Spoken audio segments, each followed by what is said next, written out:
Mister, un'ottima Nuorese, alla fine però solo un punto, insomma, avete giocato alla pari, insomma, avreste meritato una vittoria per come avete giocato.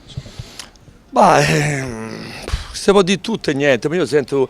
allora ricordo a tutti quanti che noi davanti giochiamo Calonzi, 96, cioè prende 250 euro al mese, non ci abbiamo cappà e poi si pretende di fare che abbiamo avuto 4-5 palle cose, palle gol.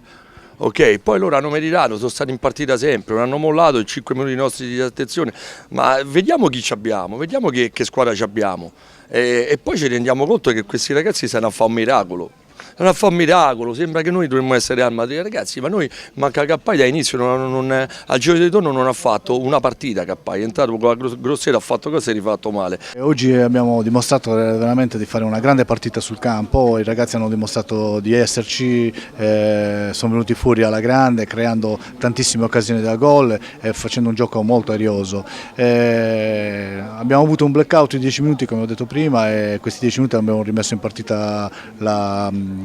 l'Arzacchena, però un plauso a tutti quanti perché hanno veramente creato tantissimo, giocato alla pari con una squadra che è lì a ridosso delle prime.